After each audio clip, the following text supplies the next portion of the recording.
All right, so my next guest is Nicole Bradford, and I'm just going to run through very quickly because you've been listening to me for a long time. I'm going to run through very quickly just to introduce Nicole, and then leave and hand the dais over to her and her guests. So Nicole is the executive director and co-founder of the Transformative Technology Lab and Conference, an amazing conference which she went virtual with. She's a lecturer along with me at Singularity University, and she's also at Stanford University. She's CEO and founder of the Willow Group and passionate about especially holistic well-being. She happens to live just 6 blocks from me here in San Francisco, so we can almost sort of wave out our windows and break out of the virtual world. And I think, Nicole, you are the perfect person to guide a conversation on the neuroscience of work and learning with 2 of my great friends, Chaim Guggenheim and Dr. Laura Jana. So thank you for giving my pleasure. For me. Thank you for stepping in. My pleasure. My pleasure. It's so great to see you. Okay. All right, everyone. Welcome to the Neuroscience of Work and Learning. And I know you've had a long day or a long morning, but this is going to be a fantastic session. I spent some prep time with our speakers earlier last week, and I was riveted. And so what we're going to be looking at is how can new insights into the human mind help to empower everyone to learn new skills. And from the session before, not from fear, but from joy. And so with that, we have Chaim Guggenheim, who is the CEO and co-founder of Apply It in Israel, and Dr. Laura Jana, who is with Penn State and Jana Ventures. And so the way that we're going to do the time that we have together is we have 2 sections, and the third one is what I call dinner party. And so in that section, you'll be able to hear what goes on when 2 minds like Chaim's and Dr. Laura's get together and talk, and I'll be facilitating that question. So welcome you 2. I'm so excited to see you again. Hi, Nicole. Hi, Laura. So our very first, I actually love for panelists to introduce themselves in the context of a question. Please share with our audience the work that you do, but really the burning question is, what is the problem that you most want to solve that you do with this work, and why? Why this work?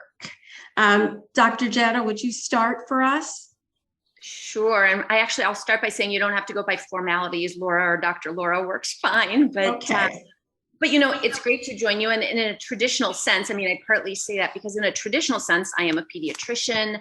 I trained in the hard sciences of cellular and molecular biology, math, and neuroscience. And I was, at least during the early part of my career, best known for my work in parenting, having, among other things, collaborated with the famed pediatrician, Dr. Benjamin Spock, served as a spokesperson for the American Academy of Pediatrics. And I've actually authored more than 30 parenting and children's books, which probably would lead someone to ask, what am I doing here? But as a result of what I always say, I admit is a broad and ever expanding definition of pediatrics, I found myself increasingly at the intersect between health and education, and then actually deep into the world and discussion around global skills. And the dots, I like to say I'm a connector of dots. The dots that I had to connect to get here are pretty wide ranging, from early brain and child development, which we'll get to, and early education and the economics of investing in human capital, to mentoring, mindfulness, and machine learning. And I figure it's probably safe to assume that I come into the conversation about neuroscience of work and learning, having taken a bit of a different route to get here than many. And that said, I've reached pretty much the same conclusion, I know from our conversations and my conversations with Gary. And that's that a shared focus on global skills is critically important. So to your question, and as we commit to understanding and explaining what these skills are, why they're important, how best to encourage them and cultivate them, what especially motivates me is the goal of maximizing every child's potential and helping every child succeed. And to do that, I think we inherently need to do 2 things. One is address the question of what skills our children will need to succeed, which is a very big and broad question when you start trying to answer it. And then to focus on what the neuroscience clearly shows us. And that's that the globally coveted set of 21st century skills, from emotional intelligence and critical thinking to executive function skills, actually have their foundational development far earlier than most people realize, starting in early childhood and then continuing throughout our lives. Mm-hmm. Absolutely. And that's a perfect segue. Chaim, tell us about the problem that you most want to solve and why did you choose it? Okay, so hello again, Nicole and Laura, and it is such a pleasure to spend this time with you because you're both incredible human beings and professionals. So I'm an economist and I'm a cognitive and learning specialist. I have a deep background in the HR industry from a 6-year stint at Manpower, where I run a Manpower subsidiary. And I now established, as you said, Applied.ai, whose aim it is to solve a very serious issue in the area of learning and of skills learning, and that is the issue of the learning transfer. And the question that really bothers me in the world of skills is the transferability of skills. So it's really two things. How do we learn skills that are transferable? How do we make them transferable? Transferable means how do we use them and apply them in the everyday world? And how do we make learners into real wide learners? So a real learner is a learner who is adaptive and flexible and creative. And you know, what brought me to this were two things. One was my own personal move from Switzerland, where I was born and raised, to Israel, to a new culture, new country, you know, a melting pot of people, cultures, a new language. Israel also very much known as the other Silicon Valley, a startup nation. And my question was, how do you adapt to this? And what drives this? What drives this ability of a country to be so inventive and flexible? And the other thing was, when I was at Manpower, we all knew that a CV was here just to open a candidate's door, either the door to us or to the client. But as soon as he walked through that door, the only question the client had was not, what's your experience in ABC, but how quickly can you hit the ground running? Because you may know a lot of things, but you don't know my problems, my headaches, my challenges, and therefore I want to see how quickly you can learn. So those two things really, they drove quite early on to point me to the understanding that we need to both have skills that are easily transferred and that people need to be able to adapt to all these new environments and situations that we see all the time. So that drives me until today. Mm. One of the things that runs parallel in both of your work and that we talked about before is the way that each of you thinks about cognitive skills. And Laura, I really like your framework, the key skills framework. Would you mind sharing that with the audience, please? Sure. And, you know, Nicole, I'll start by saying, you know, as Gary mentioned at the very outset of today's Global Skills Day, you know, even seemingly disparate and siloed sectors are all interconnected by what he referred to as human skills. And as someone who firmly believes in the power and the necessity of shared language, I actually found it very frustrating that these very valued skills were typically referred to as soft, non-cognitive, and other. And so I decided, you know, because soft doesn't do them justice, you know, would you like some soft skills or some hard skills? Non-cognitive is just a misnomer based on all the neuroscience that we don't even have time to get into in this conversation. And I've always said that if you ever want to convince somebody that something's important, don't call it other. So I actually set out, I gathered all the lists of all the skills, the 4 R's, the 5, 6, or 7 C's, you know all the lists, right? And I set out to create a more intuitive sort of overarching framework, which, as you mentioned, I called key skills, that was meant to help everyone across all sectors better relate to these human skills and our shared goals, their massive importance. So the key skills, which I spelled QI, but I spelled that way, but it's pronounced KEY on purpose because they're certainly key to future success. We're meant to also reflect the fact that they're the complement to the more sort of technical reading, writing, and arithmetic and coding-like skills that I typically refer to for ease as IQ skills. And finally, the word key, also commonly pronounced chi. This is where people usually understand what I'm talking about. But that word has been used across cultures and centuries to represent a positive life force that you can be born with, but that can also be developed, which is a key point for me.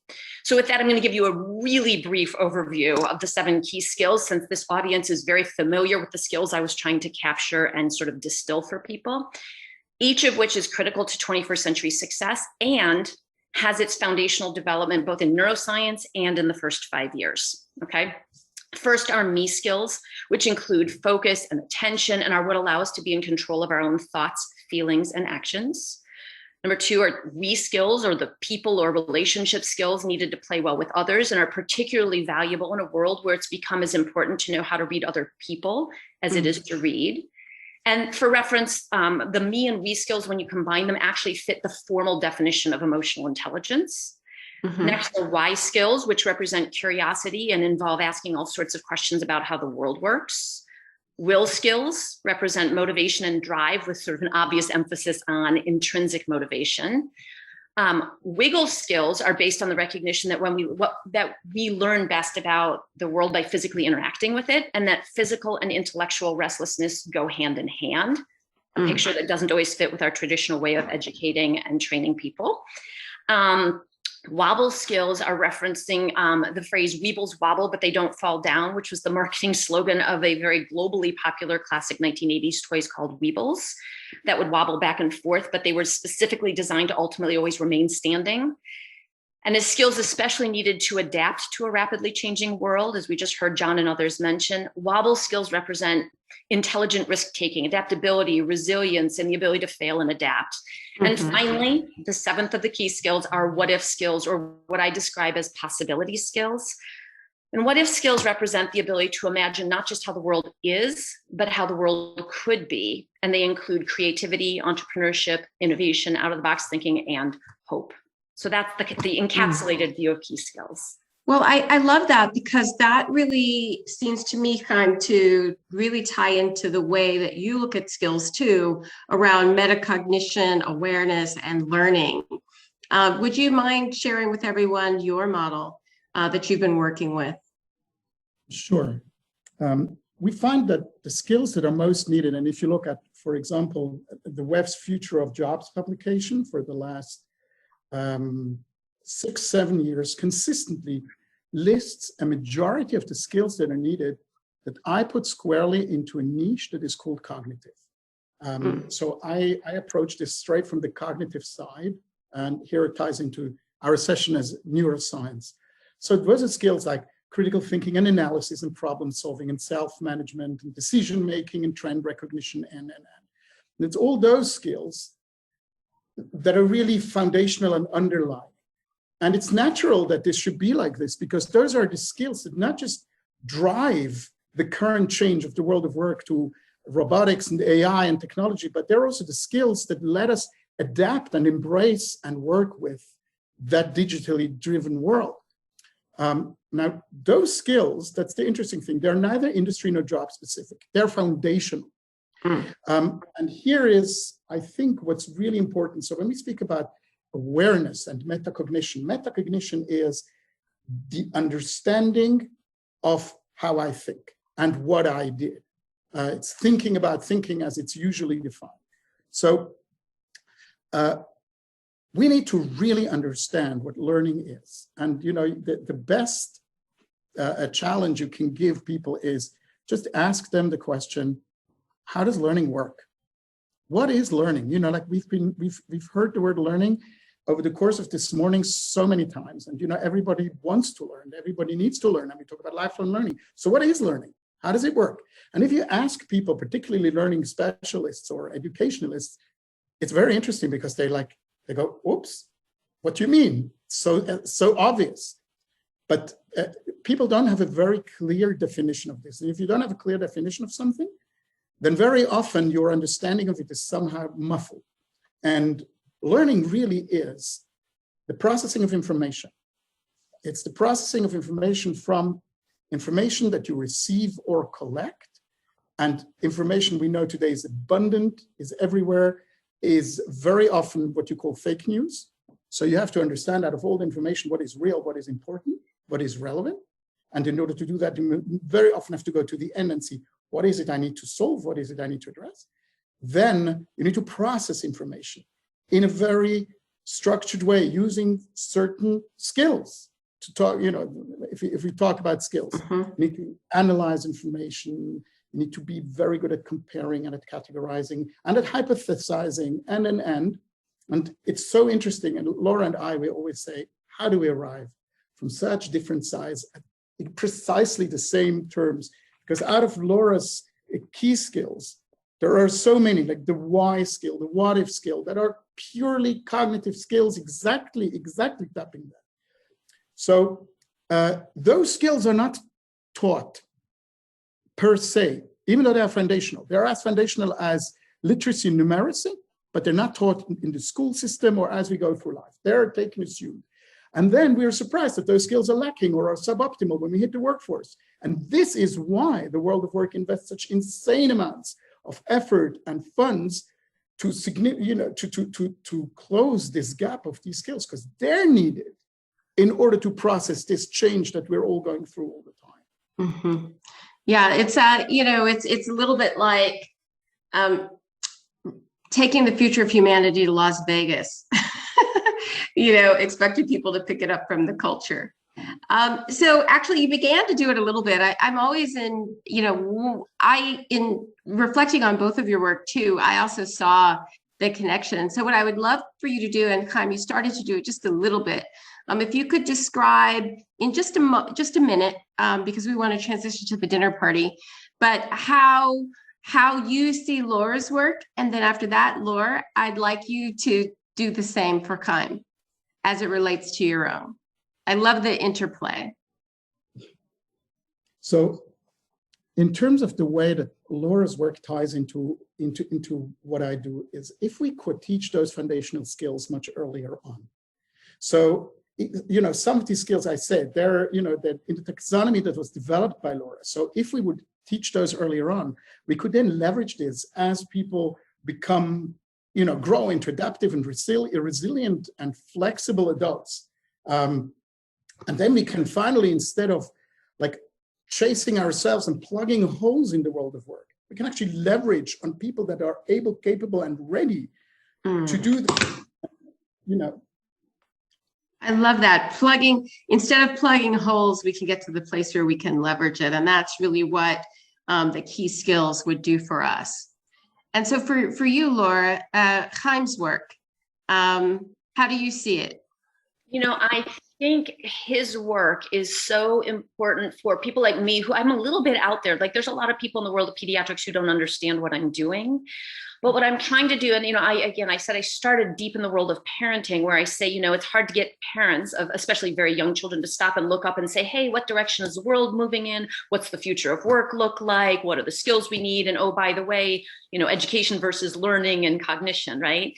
That having people deep in the world of whether it's coming from economics or business or wherever, saying not only, yes, these are the skills that are important, but then saying, and we need to kind of join together, right? There's a whole continuum here. And if I raise my hand and say, what can we do really early on before most people are paying attention? Chaim's work really helps me do that sort of work so that people don't just think I'm a crazy pediatrician who's talking about stuff not related to pediatrics. I think there's lots of synergy there, and I'm always hugely intrigued to hear how these ideas I have. I'm certainly not the expert on the world of work or global skills, but as I try to become better informed, look up and say, where are we trying to get kids to? Chaim's work is really informative. And I think, a couple of other things too, is that a lot of the people in the world of work have kids. And so there's that access point. And then the other thing is, a part of that, worldwide metacognition and, and the curiosity and the why skills is sort of a little bit like the people, who are in the future of work, at times need to think a little bit like children, as we're sort of, moving from plugging holes to, leveraging skills. Nicole, I've always said, people like to say, play is the work of 3-year-olds. I've switched that around to saying work needs to be more like the play of 3-year-olds. because we lose some of these really valuable, and again, a lot of people say they aren't even skills, they're competencies, things that are transferable across all these realms. But that's where I flip that common phrase. Yeah. Well, that's actually a great transition. So, okay, everybody, we're going to move into the dinner party.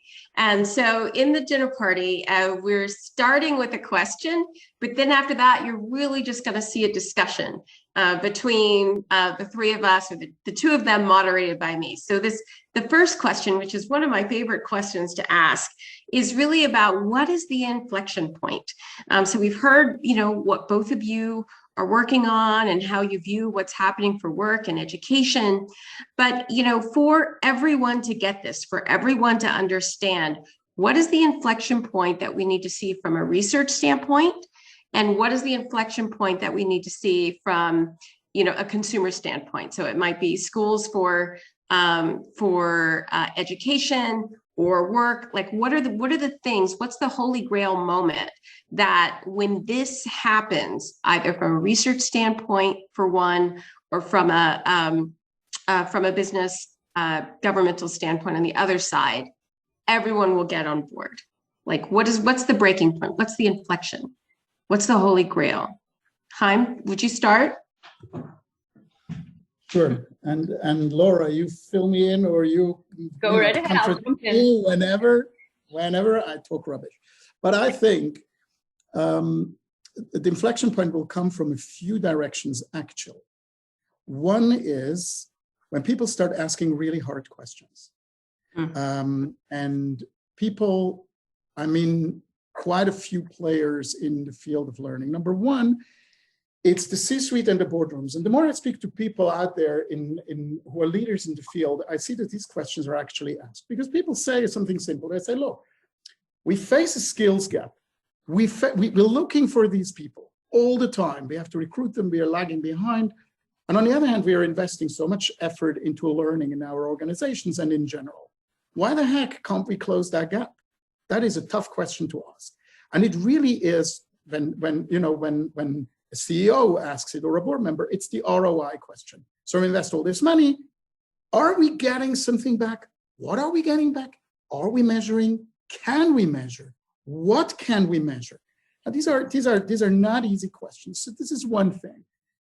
And I think another thing is that we have to understand the different people in the different actors in the world of learning. They ask, very similar to Laura and me, who come at it from different directions.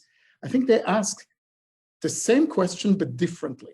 So if you ask, the company or the company leadership, they ask the what question. The ROI question is a what question. What is our return? What are we doing? What are we getting? The learners, and this is what John Hagel said before, the learners ask the same question. They say what, but they say, what's in it for me? And that's the motivation question. It is, why should I do that?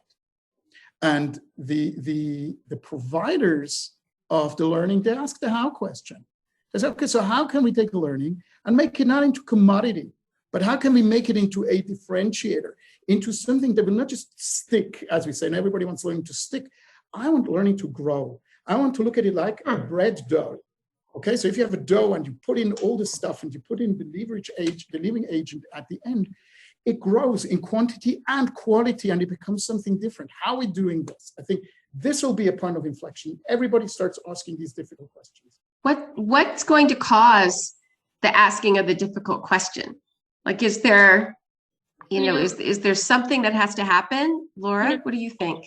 I think based on our conversations, kind of agrees with me that there are a lot of people asking those hard questions. And in fact, they sort of fit with this sort of new set of skills to start kind of thinking more deeply, not just what's the fill in the blank answer. But that I think we're getting a lot of people asking those questions. I think there's going to be a couple of things that spurs more interest, more questions, and more like real commitment as opposed to lip service to these skills and their development and their measurement. And I believe one of them is neuroscience, right? Having come from that world, when I would tell people, and the reason I used the introduction examples that I did is if I tell you that I wrote a book on potty training for 3-year-olds, You might think I'm a very nice Midwestern mom, who's really good with kids, and that's cute and warm and fuzzy. And then if I tell you the neuroscience and cellular molecular biology, that's more important. When you can tie the neuroscience of how the brain works, how information is processed, and I always say in my world, right down to the level of connecting neurons in the developing brain, right? Setting up those pathways in the brain for these skills, for this type of learning, it gets people's attention. So I think one of the inflection points is the neuroscience of this. And then the other is that we really have to stop and take a harder look at what we say we believe in versus what we actually, whether it's pay for, what we hire for, the metrics we use, and how we define success. And I think we're getting there. But I think those two things are going to be really critical. And again, like I said, it ties into, if we say it's really important, we need to be able to articulate, well, here's what you can do about it. Here's how you can recognize it. Here's what you can do about it. And here's how you know if it's working. And if we can't really see it, if we can't measure it, and we don't pay for it, you can tell people they're important forever, but they're never going to invest in those skills and that development of those skills. Mm-hmm. It reminds me, I had a great conversation with Susan Magsman, who's the head of the neuroaesthetics department at Johns Hopkins. And, similarly, it's like the thing that is going to be the tipping point for people to actually, truly believe that our environment has an impact on us is the proliferation of sensors that would allow low cost neuroimaging that is so prolific that you can actually see learning as it's happening. That would probably be one of the things that would be a tipping point, because then people can see it, pretty quickly versus, today, so many MRIs and fMRIs at universities are behind very expensive processes for people to have access to. So that's on the tipping point on the research side. And then it sounds like you're both saying that on the business side. Oh, Chaim, you want to jump in? Come on. Yeah, I just wanted to tell you something about, the sensors that show where learning really happens. Can you actually do that? So it's really interesting, because as you said, there is MRIs, fMRIs, you can see the brain light up. As I told Laura when we had a chat, in these things, I'm a great believer in neuroscience, because we can see that it works. We can see neuroplasticity, it actually works. The only thing that I say is, we as human beings and people who go through life, people who will join the workforce, who are in the workforce, and what really is important to us is, does it work? How does it work? How does it manifest itself in our daily functioning? And the interesting thing is that you can actually see the process of learning without, needing the brain sensors. If you look at it, I can see that Laura's nodding. If you actually know the process of learning, and you see somebody going through the process, if you understand that, then it becomes like engineering. Then you can actually see how these buttons are pressed or where they're stuck. And that is the fascinating thing, because then you can see it with your child at home. You can see it with a student. You can see it with a coworker or with an employee. You can see that process happening, and you don't need to attach sensors to their brain. That's the cool thing. And Nicole, I'll just add to what Chaim just said. I actually am sort of there's an opportunity, and I think he agrees with me. I don't think we differ in this.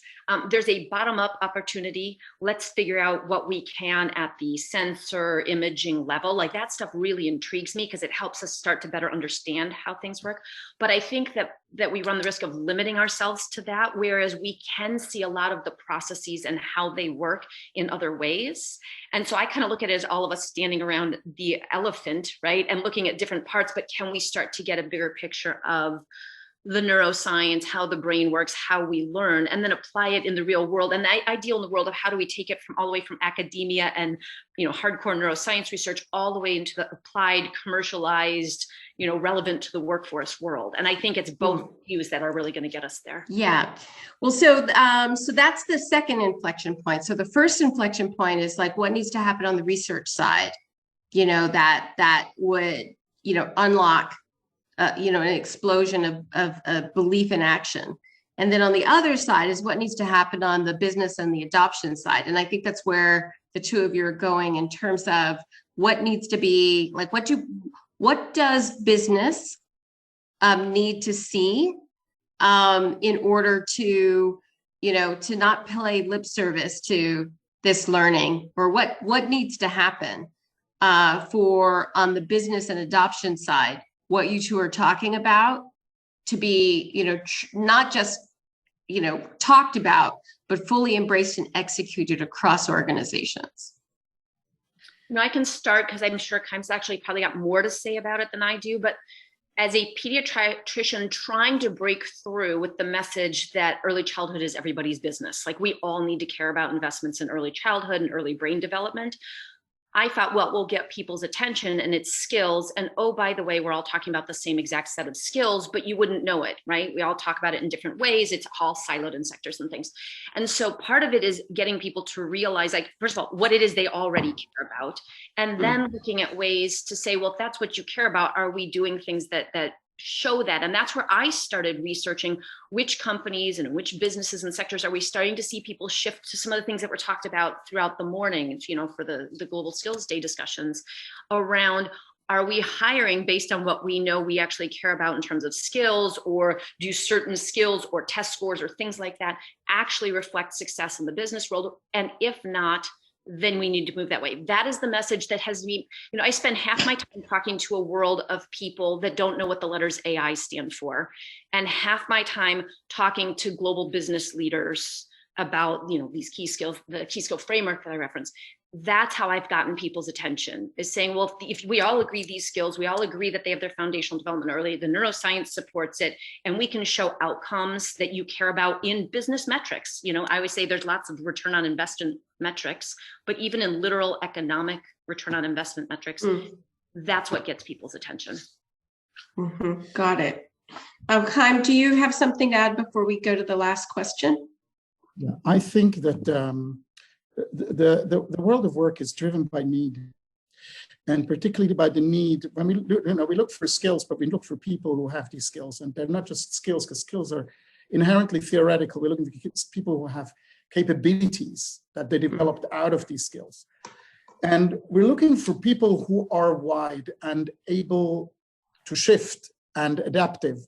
So as Gen Z shifts into the workforce more and more, and Gen Z are very agile and very fast moving, companies will want to keep them. They want to retain them longer. They can only retain them longer if they can challenge them with ever new things. And they can only challenge them with the next challenge that interests them if they're good learners, if they can really adapt to that new challenge. Otherwise, we're just going to lose them, and with them, we're going to lose all their knowledge. I'm giving you one short example. Last week, I had a fascinating conversation with the VP HR of Italy's largest financial institution. They have 100,000, they're a bank, an insurance company, wealth management, they have 100,000 employees. He said, you put your money into a bank because the bank is very regimented, and that's why you trust them. And by and large, it works. And that's the kind of people banks were looking for. But guess what? Today, they're looking for the startup kids, because that's their clients, and because banks realize that they're being sidelined in the world of finance, that the whole business model shifts, and there's different thinking in the bank.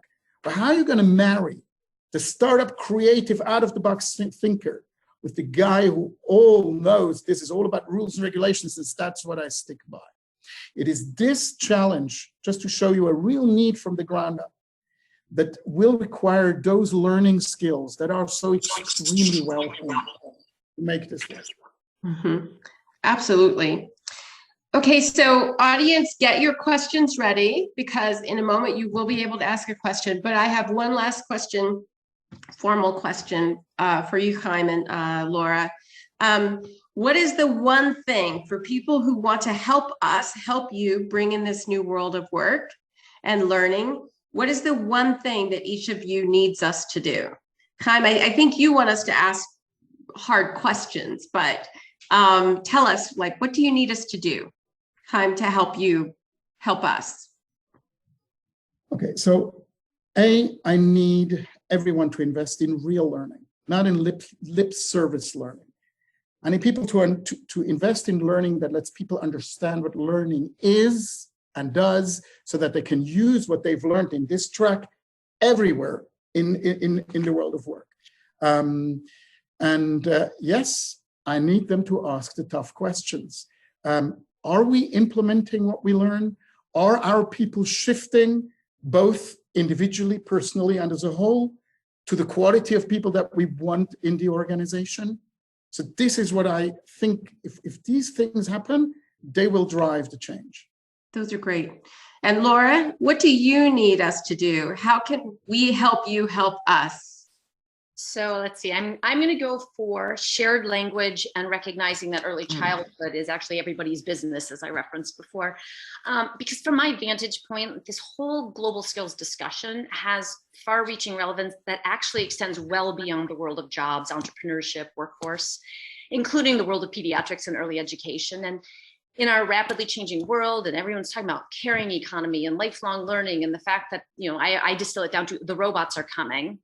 I think that we need to start by prioritizing shared language and understanding around these, what's been referred to as these uniquely human skills, be it my key skills framework or any other. And as a pediatrician focused on maximizing every child's potential, I'm going to also, say that I hope that this group comes away with an interest in the fact that these global skills have their foundational and neurodevelopment in the earliest years of life, and it thus requires earlier investments in human capital and some upstream innovation to look earlier when we're talking about cultivating these skills. Mm-hmm. Great, great.